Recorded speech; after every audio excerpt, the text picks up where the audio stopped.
पाकिस्तान में चल रही है उठापटक को लेकर है। पाकिस्तानी सेना के सुप्रीम कमांडर, जी हां, सुप्रीम कमांडर बनने के बाद मुनीर 7वें आसमान पर उड़ रहे और वो कभी भारत को गीदड़ भभकी दे रहे हैं तो कभी हम वतन और पूर्व पाकिस्तानी पीएम इमरान खान का नाम और निशान मिटाने की कस्में खा रहे हैं।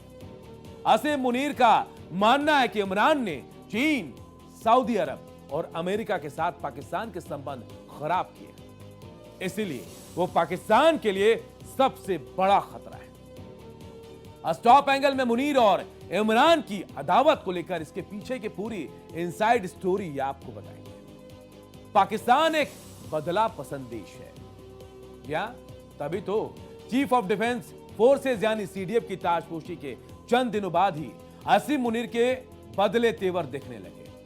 अब लगता है वो जेल में बंद इमरान खान का नामो निशान मिटाकर ही मानेंगे और उन्होंने इसकी शुरुआत भी कर दी है। रिपोर्ट के मुताबिक पाकिस्तान में इमरान खान के खिलाफ देशद्रोह का मुकदमा चलाने और उनकी राजनीतिक पार्टी पाकिस्तान की तहरीक-ए-इंसाफ यानी पीटीआई पर बैन लगाने की तैयारी हो रही है। रिपोर्ट के मुताबिक आसिम मुनीर जो अब पाकिस्तान के सबसे ज्यादा शक्तिशाली शख्स बन गए हैं, उन्हें इमरान खान को ठिकाने लगाने के लिए पाकिस्तानी पीएम शहबाज शरीफ का साथ भी मिल गया है। शहबाज शरीफ के नेतृत्व वाली पाकिस्तान सरकार सैन्य लीडरशिप के साथ मिलकर, जी हां, सैन्य लीडरशिप के साथ मिलकर मानती है कि इमरान खान के व्यवहार ने कई लाल रेखाओं को खींच दिया या फिर इसके पार भी चले गए, जिसमें नेशनल सिक्योरिटी के कथित उल्लंघन में से लेकर पाकिस्तान के डिप्लोमेटिक रिश्तों और अंदरूनी सिक्योरिटी के माहौल को अस्थिर करने वाले काम तक शामिल है। इसीलिए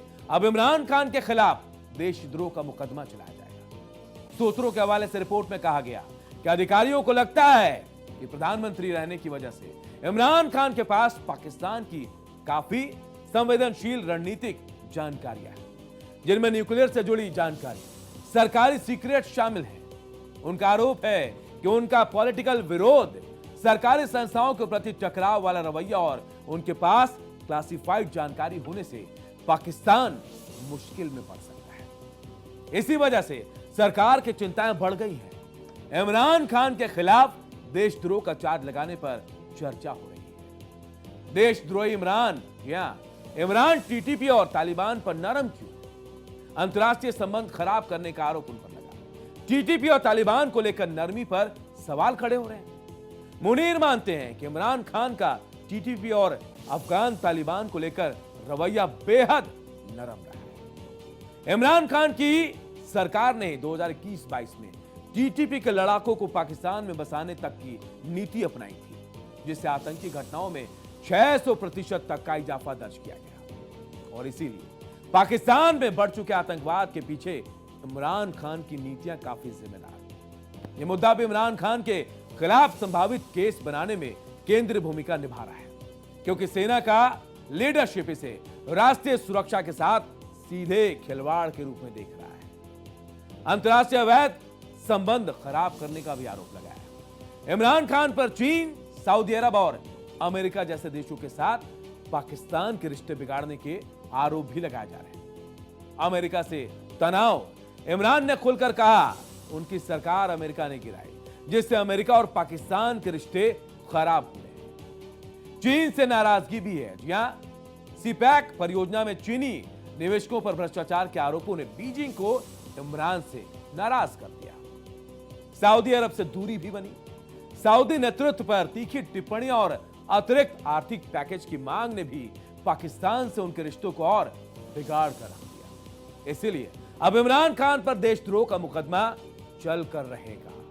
एक तरफ मुनीर जेल में बंद इमरान का खेल खत्म करने में जुटे हैं, वहीं हम आपको बता दें कि इससे पहले पाकिस्तान के पूर्व प्रधानमंत्री इमरान खान ने भी आसिम मुनीर पर जमकर अपनी भड़ास निकाली थी। इमरान खान ने यहां तक कहा था कि आसिम मुनीर दिमागी रूप से बीमार हैं और उसकी वजह से पाकिस्तान में कानून व्यवस्था की समस्या पैदा हो गई। पीटीआई के फाउंडर और पूर्व प्रधानमंत्री इमरान खान ने अपने नाम से जारी एक बयान में पाकिस्तान के आर्मी चीफ आसिम मुनीर पर आरोप लगाया कि वो खुद को इंटरनेशनल मुजाहिद लड़ाका दिखाते हैं और वेस्टर्न सपोर्ट पाने के लिए जानबूझकर अफगानिस्तान के साथ टेंशन बढ़ा रहे हैं। इमरान की ओर से जारी बयान में कहा गया कि आसिम मुनीर अफगानिस्तान के साथ संबंधों को गर्त में ले जा रहे हैं। उन्होंने कहा आसिम मुनीर अफगानिस्तान के साथ तनाव बढ़ाकर, अफगानों को धमकाकर, शरणार्थियों को देश से निकालकर पाकिस्तान के अंदर असुरक्षा बढ़ा रहे हैं। उनके इन कदमों ने असुरक्षा और आतंकवाद में योगदान दिया है। इमरान खान के मुताबिक इन पॉलिसियों ने आतंकवाद के कैंसर को कंट्रोल से बाहर कर दिया है और देश को अपने निजी हितों के लिए खतरे में डाल दिया है। इमरान की बहनों ने भी जेल में बंद इमरान पर मुनीर और उनके लोगों द्वारा इमरान संग ज्यादती का आरोप लगाया था। और अब जबकि आसिम मुनीर पाकिस्तानी सेना के सर्वोच्च कमांडर बन चुके हैं, जाहिर सी बात है कि इमरान से वो बदला लेकर रहेंगे। अब देखना होगा कि जेल में बंद इमरान खान का वाकई क्या हश्र होता है। मुनीर पर भी इमरान बरसे थे। मुनीर को दिमागी रूप से बीमार भी बताया था इमरान ने। मुनीर की वजह से पाक में हालात बिगड़, ये भी कहा। मुनीर को इंटरनेशनल मुजाहिद यानी लड़ाका भी बताया। वेस्टर्न सपोर्ट के लिए अफगानिस्तान के साथ टेंशन है, ये भी बताया। मुनीर ने पाकिस्तान में असुरक्षा बढ़ाया, आतंकवाद के कैंसर को कंट्रोल से बाहर भी बताया। सब आरोप कौन लगा रहा था? इमरान खान। जेल में बंद थे लेकिन वो आरोप लगाते। चले बढ़ते हैं अगली स्टोरी की ओर, जो टॉप एंगल में। पाकिस्तान के पहले chief of defence force CDF के रूप में नियुक्त होने के बाद से आसिम मुनीर लगता है और भी जालिम हो गए। अब वो काबुल में बैठे तालिबानियों को धमका रहे हैं। मुनीर कह रहे हैं कि तालिबानियों को टीटीपी और पाकिस्तान के बीच में से किसी एक को चुनना ही होगा। मुनीर कह रहे हैं पाकिस्तान शांति प्रिय देश है, क्षेत्रीय अखंडता का खतरा वो बर्दाश्त नहीं करेगा।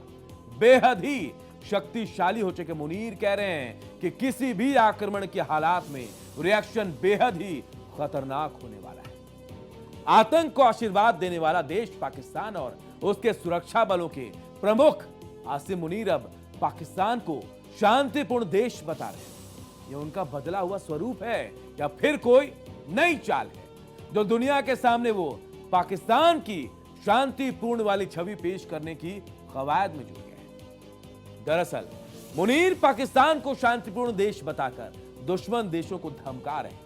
वो आगाह कर रहे हैं कि किसी को भी इस्लामाबाद की क्षेत्रीय अखंडता या संप्रभुता को परखने की अनुमति नहीं दी जाएगी। मुनीर ने सशस्त्र बलों के अधिकारियों को संबोधित करते हुए यह भी कहा, किसी भी आक्रमण की स्थिति में पाकिस्तान की प्रतिक्रिया बहुत अधिक तीव्र और गंभीर। तालिबान को मुनीर की नसीहत। पाकिस्तान अफगानिस्तान तनाव पर मुनीर ने कहा कि काबुल में अफगान तालिबान शासन को एक स्पष्ट संदेश दिया गया है। तालिबान के पास फितना अल खवारिज यानी टीटीपी और पाकिस्तान में से किसी एक को चुनने के अलावा कोई विकल्प नहीं बचा। दरअसल खैबर पख्तूनख्वा पर सोमवार की सुबह एक बार फिर धमाकों की गूंज सुनाई। कुरम जिले में तहरीके तालिबान पाकिस्तानी यानी टीटीपी ने पाकिस्तानी सुरक्षा बलों पर लगातार 2 हमलों को अंजाम देकर देश को हिला दिया। यह हमला ऐसे समय में हुआ जब पाकिस्तान की सेना को नेतृत्व देने के लिए फील्ड मार्शल आसिम मुनीर ने नए सीडीएफ के रूप में कमान संभाली है। जाहिर सी बात है मुनीर इस हमले से तिलमिलाए ही। कुर्रम के मनाटो इलाके में टीटीपी ने सुरक्षा बलों की टीम पर घात लगाकर हमला किया। 2 लगातार हमले हुए। इन दोनों हमलों में पाक सुरक्षा बलों को भारी नुकसान हुआ है। 6 जवान मौके पर ही मारे गए जबकि 4 गंभीर रूप से घायल हो गए। सीडीएफ मुनीर के सामने बड़ी परीक्षा है। जी हां, एक तरफ पाकिस्तान को उसका पहला चीफ ऑफ डिफेंस फोर्सेस मिला और उसके अगले दिन टीटीपी ने अपनी मौजूदगी का संकेत दे दिया। यह घटना सीधे तौर से मुनीर को ही चेतावनी है। आसिम मुनीर भी पद संभालते ही कह रहे हैं कि पाकिस्तान शांति चाहता है लेकिन सीमाई सुरक्षा और संप्रभुता पर कोई समझौता नहीं होगा। अब टीटीपी के हमलों ने उनके लिए संघर्ष की जमीन तैयार कर दी है। वैसे पाकिस्तान और तहरीके तालिबान पाकिस्तान टीटीपी के बीच संघर्ष का इतिहास पुराना है। दोनों देशों में संघर्ष में हताहतों की सटीक और संख्या बताना मुश्किल है क्योंकि दोनों पक्ष अक्सर अपने दावों में अलग अलग संख्या बताते हैं। इस संघर्ष से जुड़े हिंसा में काफी लोग मारे गए। 2025 की तीसरी तिमाही यानी जुलाई से सितंबर में पूरे पाकिस्तान में 901 मौतें हुई हैं और 599 लोग घायल हुए। इन मौतों में आम नागरिक, सुरक्षा कर्मी और आतंकवादी भी शामिल हैं। अकेले खैबर पख्तूनख्वा और बलूचिस्तान प्रांतों में हिंसा में 96% से अधिक घटनाएं हुई। इनके अलावा हाल के कुछ सीमा संघर्षों और हमलों में हताहतों की संख्या की बात करें तो अक्टूबर 2025 के आसपास की झड़पों में तालिबान ने दावा किया कि उन्होंने 58 पाकिस्तानी सैनिकों को मार गिराया। पाकिस्तान ने दावा किया कि उन्होंने 200 से भी अधिक तालिबान आतंकियों को मार गिराया। दिसंबर 2025 में चमन सीमा पर गोलीबारी में 4 अफगानी नागरिक मारे गए। तो वहीं अक्टूबर 2025 में एक हमले में 11 पाकिस्तानी सैनिक ढेर कर दिए गए थे। आपको बता दें, पाकिस्तान और अफगानिस्तान की सीमा पर अफगान, तालिबान और पाकिस्तानी सेना के बीच कई झड़पें हुई, जिनमें दोनों तरफ से सैनिक और नागरिक हताहत। कभी शांत नहीं रहा खैबर पख्तूनख्वा।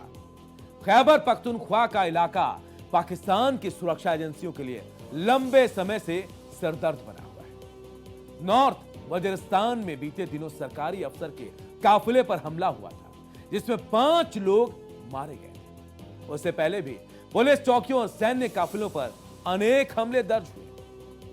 खैबर पख्तूनख्वा की भूगोल और जनजातीय संरचना टीटीपी जैसे संगठनों के छिपने और रिग्रुप करने में मदद देती है। यही वजह है कि यहां हिंसा कभी पूरी तरह खत्म नहीं हुई। अफगानिस्तान से तनाव और टीटीपी के जड़ें कहां तक है। पाकिस्तान लगातार दावा करता रहा है कि टीटीपी के लड़ाके अफगानिस्तान में पनाह लेते हैं और वहां से हमलों की योजना बनाकर वापस आते हैं। वहीं अफगान तालिबान इन आरोपों को नकारते रहे, लेकिन पाकिस्तान इस बात पर अड़िग है कि काबुल टीटीपी को संरक्षण दे रहा है। फिलहाल हालात इस कदर बिगड़ चुके हैं कि पिछले कुछ महीनों में पाक अफगान सीमा पर बार बार फायरिंग, गोलीबारी दर्ज हुई। इन हालात से पार पाना मुनीर के लिए सबसे बड़ी चुनौती बन गई है।